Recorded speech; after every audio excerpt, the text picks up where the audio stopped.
You clearly have a gift for speaking. Is that natural? Yeah, to a certain extent, but I think the comfort level comes from repetition. You do enough of these things, and you know, the first one I did when I signed out of high school, I got up and I talked for a while, and I didn't know how to shut up, so I just eventually drifted away, and I got embarrassed and sat down. So I enjoy it. I enjoy, especially when I get the feedback. This group was marvelous. They were into it. They're baseball people, so the more they enjoyed it, the more I kept going. Yeah. Well, you did. I'm telling you, because I filmed it, and you went out for about an hour, which is unbelievable for any speaker, and you had them spellbound. Nobody left. Nobody was walking out to go back to work. Hell no. They weren't going to miss that one Steve Blass moment, you know? Well, that's what you do. You feed off an audience, and if they're having a good time, I'm having a good time, because I've been blessed with a degree of recall. So I've got all these stories and all these memories, and it was great arriving here to go back in time to 1961. So it had a great start, and the response was phenomenal, and you feed off that. Because this is really Batavia, the New York Penn League. That really was your first full year, first full year in pro ball, and you know, one of the things I didn't mention, which I had during the middle of that season, we had a manager named Jim Adlam, and for whatever reason they let him go and brought in Gene Baker, and he had played the year before with the Pirates in the World Series, and he was the first black manager in a organizational professional league, and he passed away a few years ago, and I just thought the world of him. In fact, I did an interview with the folks back in his hometown of Davenport, Iowa, and I just thought the world of him. He was great to have there. But you know, the thing is, you're playing in the minor, you're doing exactly what you've been dreaming about doing. It's just marvelous. D-ball, I don't care if it's D-ball. I was playing professional baseball, and I just couldn't get enough. And it was a wonderful first full year of professional baseball in Batavia. I have a recollection, and it may be, I don't think it's erroneous, but Gene Baker, not only as the black manager, but came in and pitched one time. He was a player manager, yeah, so he was capable of doing anything with us kids at the Class D level. So yeah, he hit a little bit and pitched probably, I can't remember that specifically, but he was great. So this is the reflection. Quote, the catcher is running towards the camera at full speed, his upraised arms spread wide, his body is tilting towards the center of the picture, his mask is held in his right hand, his big glove is still on his left hand, his mouth is open in a gigantic shout of pleasure. That's what Roger Angel described the picture, the 1971 picture of you and Manny Sanguillen. Capture that moment for you. Well, you know, the thing is, I had won the 7th game of the World Series 1,000 times in my backyard when I was 10 years old. Yeah. And, you know, you dream, what would I do? What would I do if I was pitching and got the last out in the 7th game of the World Series? And, of course, when it occurs, you go crazy. It's just such a release of emotion. Some guys get down on the ground. I ran towards Sanguillen, and I jumped on Bob Robertson, the perfect guy because he's huge. It was just such a release, because you can't prep for that. You can't even think about it in the 9th inning. But after the last out, they hit the ball to Jackie Hernandez, and it was by me. I thought it was a base hit, and if it was a base hit, they would have bought a reliever, and Dave Justy was our closer. But I turned around, it's going to him. I said, catch it, and then he caught it, and I said, throw it. And then I turned around, you catch it. so we had a 1, 2, 3 ABC. And then you go berserk, the release. It's over. I don't have to work anymore. They'll never change this. We are the world champions. It is final. They can't adjust it, and it's forever for this particular year. So it's incredible, but you can't even think about it when you're out there pitching the 9th inning trying to get 3 outs. And I pitched against the heart of their order. I got Frank Robinson and Boog Powell and Marv Redmond. What did they do? Walk me through the 9th inning. Well, the 9th inning, we go out there, and I think I got them on 8 pitches, and this is the heart of their order, because Boog Powell is capable of tying it with one swing of the bat. You know, power hitter. I got him to hit the ground ball to Dave Cash on what I think might have been the 15th slow curve I threw to him in 8 at-bats. He went 0 for 8, yeah. 0 for 4 and 0 for 4. I never threw him a strike with anything hard, like a slider or a fastball is over the plate. I set him up, got him on another slow curve. And then the interesting thing was Frank Robinson came up, who had hit a home run off me in Game 3 for their only run that game, and I hung a slider. I said, and the minute I let it go, I said, oh, and he popped it up. Even good hitters, you know, it's not automatic that they're going to hit every mistake. And every time I've seen him since, I say, hey, Frank, you want that slider back, don't you? And then he says some nasty things to me. And then they hit the ball that Hernandez got that I thought was a clean base hit. I had forgotten we were shading him up the middle, and then it all goes crazy. And the best part is, you can't do that now. I found a way somehow to sneak my dad into the clubhouse after the last out. So it's all good. Even today, when you go online and you look at this top 10 pitching performances in World Series history, this is not Pirates, this is history. And there's a picture of one Steve Blass.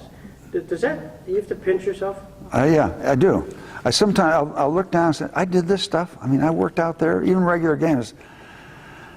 I don't know, that's tough stuff. You know, sometimes I think, I'm not sure I did all that stuff, but it's documented. It's on the books.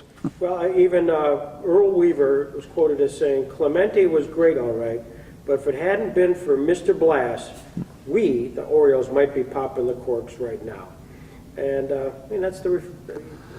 Well, you know, those are two superior games, a 3-hitter and a 4-hitter against a team that won 100 games, 4 20-game winners, and you give them a run in each game, and complete games. There has not been a complete game since by a National League pitcher in the 7th game of a World Series, a winning pitcher. It's not happened since '71, and it probably won't. The bullpens are so strong now.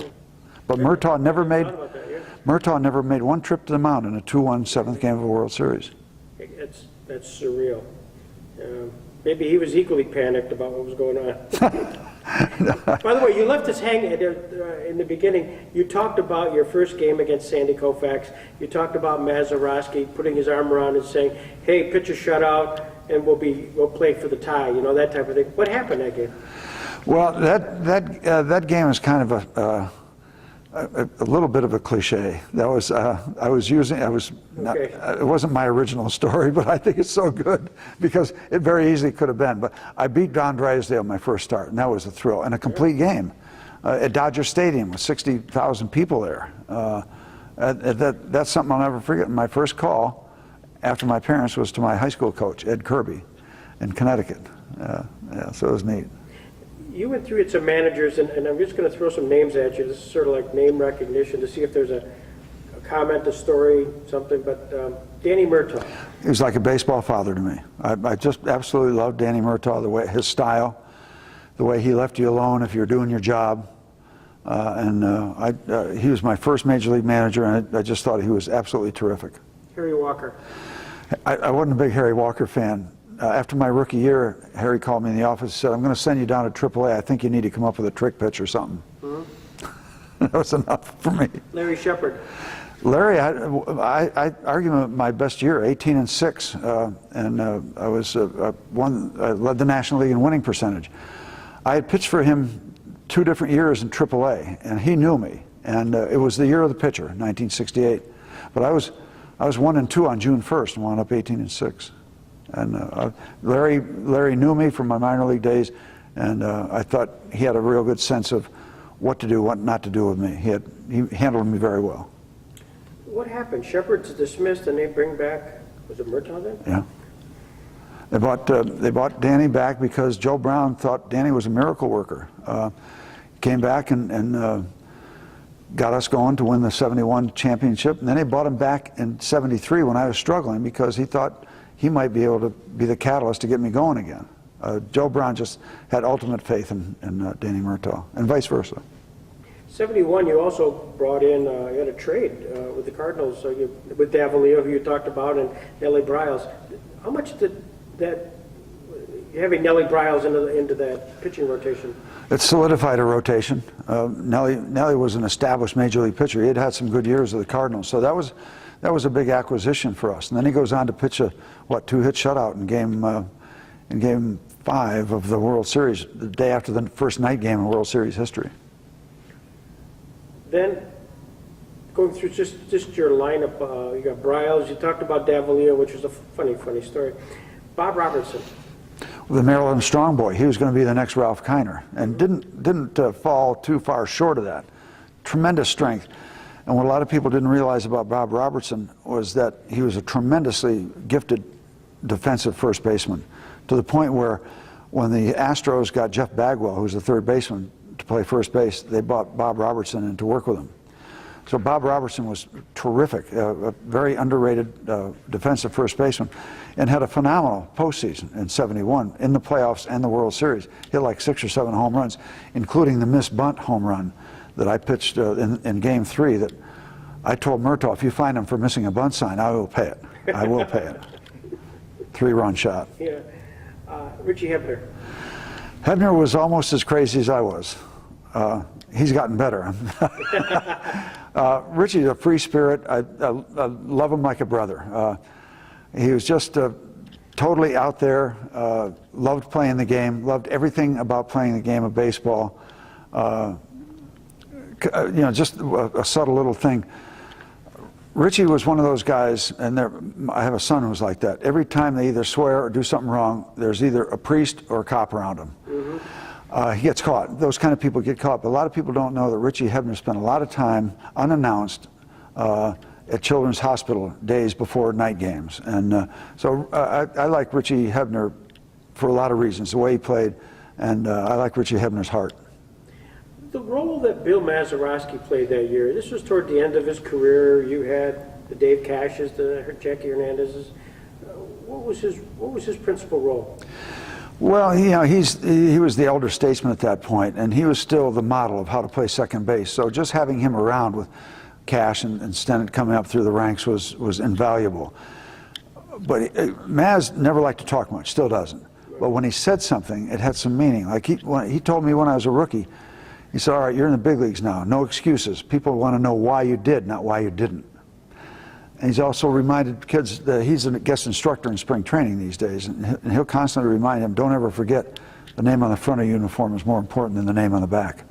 I mean, just nuggets, and he was the model of how to be a professional, the absolute model, personification of being a professional major leaguer. Do people, this is a segue perhaps, when Mazeroski came up here and spent 2 weeks in Jamestown when Darren, his son, was here, and we had spent some time with him, which I value. But the question I asked him is, does anybody even know who you are?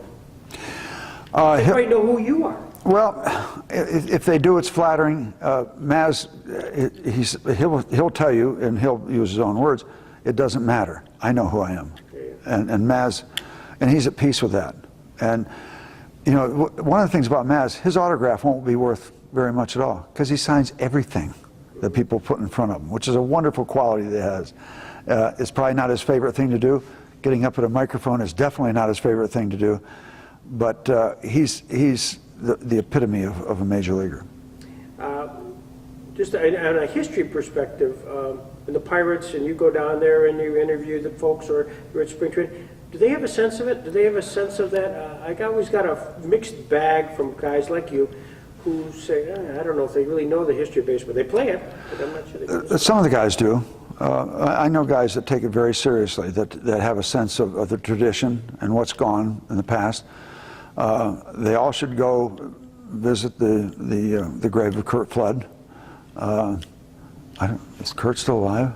He is not alive. He's definitely dead. I thought I made a horrible mistake. But they're the reason they have a minimum salary of what it is, and all the millions. I mean, he was the one that stepped forward and had the guts to do it. It's not important. The guys in the Pirate Clubhouse have an awareness of who I am because I'm around there, enough. I stay away from the clubhouse because that's their area. I remember being a player when older players would come in, hey, how you doing? What's up? How's the family? And then, what do you talk about then? Because that was our office. Now I respect the fact that this is their office. Clemente at that time, 38 years old, did he have a sense that, he had an incredible 1971 series, but this is getting it where he's getting along in the tooth. Did he have a sense of that? Was there a sense of that? Clemente had a sense of his place and how he was viewed and what he brought to the game outside just putting the uniform on. He has a lot of quotes of saying, if you don't do something for somebody else, and mankind. You're wasting your time on earth. I mean, he had a sense of things that were bigger than the game of baseball, and I think he had a sense of his place in the game as a pioneer, as a spokesman, as an example of how to be a caring human being as well as a baseball player. I think he had a sense of that. I also think if he was still alive, he would be the governor of Puerto Rico. I have no doubt. You eulogized Clemente at his funeral. I did. It was one of the most honored things I could do that I wish I hadn't had to do. It was one of the most emotional things to walk up the aisle of that church in Carolina, Puerto Rico, and read that paraphrased eulogy that had originally been used for Lou Gehrig. I don't know how I got it. I got through it because I use it every once in a while to read to young people or old people, and it's still difficult to get through. It was a wonderful honor that I wish I'd never had. And you concluded your eulogy by saying, "Let this be a silent token of lasting friendship's gleam, and all that we've left unspoken, your Friends on the Pirate team." Yeah, it was an honor to do that.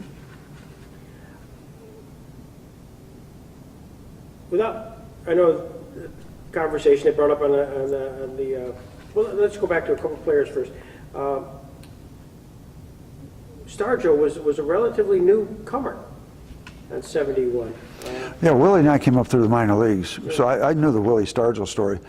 Going back to the times that we were in spring training in the minor league camp, and we would have breakfast together, all of us, because we didn't have any money, and a bus would come to the white section of town, pick us up, and then go to the so-called colored section of town and pick up Willie Stargell and the black and Latino players. I go back that far with Willie, and also playing in the Dominican Republic.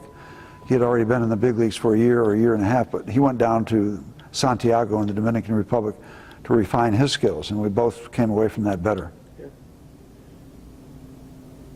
Also, Al Oliver. Al Oliver has very close, if not definitive, Hall of Fame numbers offensively. One of the really pure hitters that I ever saw. We used to try to get him out in batting practice, and we couldn't. So how did we expect anybody else to? No matter how low you threw the ball, it seemed like if you skip one, he'd hit it. Yeah. But a gifted baseball player. Doc Ellis. The doctor. That's a whole different chapter. I like Doc. I got along with him because Doc had some very definite ideas about black-white relations, that whole racial issue that he felt strongly about and cared about. He also had the gift of putting people on and just baiting people for his own entertainment and at times for the entertainment of us in the clubhouse. But the bottom line, Doc Ellis could pitch. Doc Ellis could flat pitch. And no, Doc Ellis did not take LSD to pitch that no-hitter. If he had, we'd all got some. Yeah. Bob Veal. Veal was kind of a bit of a mentor to me, maybe one of the strongest physically strong men I've ever run across. And my rookie year, he led the league in strikeouts with 250. I really looked up to Bob Veal, literally and figuratively. He was a good friend. He remains a good friend, and just one of those Pirate players that maybe doesn't get as much publicity as others, but he's a pretty special person to me. I can recall a couple of games going down to Three Rivers, and it would be just misty and rainy, and he couldn't see the glasses. Well, I got you a story about that. Yeah, go ahead. He had the thick Coke bottle glasses with a strap around the back. He's playing against the Cardinals, and the strap breaks. So Lou Brock is up, so he just takes the glass, calls time, and he throws him over into foul territory. And Lou Brock steps out and turns around to the umpire and said, "There will be no more baseball until Mr. Veal gets his new set of lamps." So they waited and got him a new set of lamps. I wouldn't want to have faced him under any circumstances, especially with his eyesight. When you were at Batavia, flashing back a little bit, was Carl Taylor on your team? No, came later. Later? Yeah. Was Bob Lee part of that world too? No, I'm trying to think of the play. Don Bosch was a center fielder that wound up playing a little bit with the Mets in center field. Right. Oh, Art Blunt was a big left-hand power hitter. God, how do you remember? a kid named Ronnie Rohr, R-O-H-R. I've got a picture at home, a team picture that I look at every once in a while. It's hard to grab a piece. Gil Watts was a veteran guy who'd been around a long way. He was a guy we used to ask almost like a Bull Durham thing, you know, what's it like? He never got to the show, but he had played a lot at a higher level. The guy, next year down in Kinston, Joe Gibbon came down, and we treated him like Crash Davis. I mean, couldn't wait to get on the bus with Joe Gibbon and ask him about what the big leagues were all about. You were in the booth at times with Bob Prince. Give me your best Bob Prince story, or two, if there are. Well, okay, let's see. I can't tell that one. Can't tell that one. Well, I told one to the group today about being forbidden to have any booze in the broadcast booth, and then going down to the press room and said, "Send up 2 screwdrivers." I thought something was loose in the booth. He was going to tighten, and he would get on the cough button, which I didn't know about this, and just scream at the people in the TV truck. You know, it's not going home to the fans on their TVs. But first time he did that, I mean, he used some language. I said, "That's it, we're done. It's over." And then I realized he'd pushed that button. But he was an icon. Nobody will ever promote baseball from a broadcasting standpoint like Bob did.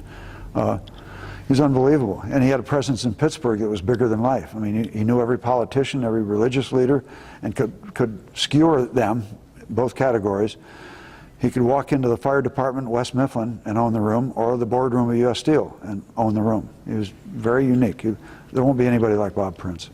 When Westinghouse bought, I guess, the Pirates, and they let him go, were you there at the time? No, I had retired. I was working, I was doing a lot of Pirate promotional stuff, but I was selling class rings. In fact, I used to sell them up in West Forest and Tynesta. Mm-hmm. I used to drive all the way up there and try to sell class rings to a class of maybe 12. But it was fun because I got to know Mike O'Toole, who was a principal up there. But when they let him go, I understand, okay, nobody works forever. Maybe it was time for him to go. They could have done it better, I think, rather than just let them go. Bob, you worked for us 26 years, it's over. We'll let you write your own departure script. I thought he should have had that opportunity. I really thought that. I thought they dropped the ball with that. Do you keep track, I mean, as you're working with now with other announcers, do you critique them, or do they ask you to critique them? How does it work into both? No, you know what we do? Our boss, every once in a while, our bosses, we have several, will say, "How do you think you guys are doing?" And we'd say, "You tell us. We can't hear ourselves. You tell us how we're doing," you know, because it's what people hear or see with us that determines. But I've been lucky. I mean, Prince was great. I learned from him. Lanny was fabulous for me. It taught me how to get in and out quickly, make your point. Mike Lang was terrific. He taught me how to let the moment live, you know, a big-time home run or a great, but let the crowd have it. Let the crowd have it. And Greg Brown is more than a broadcaster, more than the voice of the Pirates. He's one of my best friends.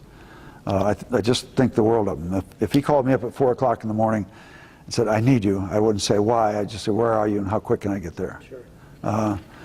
And the color guys, Bob Walk and John Wayner. I think we have a great mix currently because those guys know the strategy of the game, quite honestly, more than I do. And that's okay. I'm more of a storyteller. I've got enough of the awareness of rules and strategy to get by, but I'm more entertainment, hopefully. And they have enough stories to have that end of it, along with their strategy and awareness. I'll sit back because I don't travel. I'll listen to Bob and John, and I'll learn things from them. And I've been around the game 1,000 years, but I will watch those games, and I'll learn. They pick up things that I don't, and it makes for a terrific broadcaster. They got little items they get, and I wouldn't have gotten that one. I would have missed that one. So I think we have a good mix. And Greg, I think, is one of the best. And Tim Neverett, who came from out of town, has gotten a feel for the city and our ball club and our organization. So I think it's a great group. Greg started in Buffalo. He did, and we always get on. I give him a hard time, you know, because we sent him up to Buffalo, and they promptly lost 4 Super Bowls. Then he comes down to us, and we don't win for 20 years. I said, "Greg, what's the deal here? You know, it's you. It's all about you." When you watch a game at home and the Pirates are on the road, How do you do it? Do you listen? Do you turn the radio on? No, and listen? I watch on TV Yeah. because I want to see what they're talking about and instead of trying to visualize it. But I watch them all. Yeah. And it was a lot more fun last year. Yeah, oh, I'm sure. This has got to be a tough start because the expectations were so high. Yeah, we've created expectations, and you want to. That's what you want to do, and just hope they get the offense squared away because the pitching is okay. It's not as dominant at this point as it was last year when we were winning every low-scoring game. Funniest story about Steve Blass that we haven't talked about today. Where do we start? Funniest story. Funniest story. About you? Maybe it's just We going way back? Are we going current? Or are we on? whatever you want, whatever strikes you. The kind of the one where you're standing up and ask that one last question at a. Oh, the most embarrassing moment, maybe? Yeah, sure. All right, I've got two of them. The most embarrassing moment was in Little League when I was 8 years old, and right toward the end of the season, I had not had a base hit, so I'm in the on-deck circle, and I've got to take a pee. I've got to go to the bathroom. I said, well, I'll go up and strike out like I've been doing all season, and nobody will notice me calling timeout now before I come up to bat. So I loop a ball down the right field line, go around first, I'm standing at second, and I remember my situation. So, you know, what happens, happens. The great thing is, back in 1950, when that happened, they were gray wool uniforms that weighed 50 pounds. Nobody knew but me. And I guess the other one was the night my second son, Christopher, was born in Pittsburgh. And I got things squared away early in the morning, and my wife and new son are in the hospital, so I go home, get ready to go to the ball game, and I'm thinking all the way down to the ballpark, all right, I got Tony Perez, I got Rose, I got Bench, and I get there and we're playing the Cardinals instead of the Reds. But I don't know, I can probably bring up 1,000 of them when I have time, but those are two kind of favorites. Your time has been terrific. Steve, I can't thank you enough for coming up here today and wowing an entire Warren, Jamestown audience. They'll be talking about that all many days to come. Well, it's a two-way street. I mean, I get as much out of this as they do. You think I'm not having a good time up there? People are laughing. Hey, come on, let's go. Well, you're very good at what you do, and may you continue to do that, Steve. Thanks. Enjoyed the visit. Thank you. 7 compared to how you imagine it might feel when you were a kid or coming up through the At the end, even better, obviously. But you're so consumed during the course of the game. It's a wonderful bubble. I mean, there's nothing happening. There's no crowd. You don't hear a crowd. It is like those old computers that go click, click. All right, I'm going to try to set Boog Powell up for a slow curve, but I got to do this. I got to show him a fastball, sinking fastball, so I know it's far enough outside. I don't make a mistake. But after the game, it's just a pure vein of joy. In fact, I have 8x10s of a couple of cards I passed out today of me running towards Sanguian, and all I do is sign joy in my name. Simple as that. And how did that feeling compare to your first victory against Drysdale? Well, boy, there's some special moments. You know, the first major league win, it's hard to beat, but their success, their stepping stones. I mean, signing high school. I've got a picture of me in our kitchen with my mother and dad looking out for signing a contract for $250 a month. I mean, you want to play pro ball? You talk about moments. When I was growing up, first thing I would do this time of year is wake up and go look out the window and see if I could play ball that day. I mean, it's just an obsession. So it's an incredible ride. I had 2 bad years, miserable years, painful years, out of 70. He and I are both from Pittsburgh. Our families are both from Pittsburgh, and obviously you've grown to love Pittsburgh. Yeah. How did you feel about the city when you first arrived, and how did it grow on you through your career? Well, I came out to Pittsburgh with my high school coach and my dad out of Falls Village, Connecticut.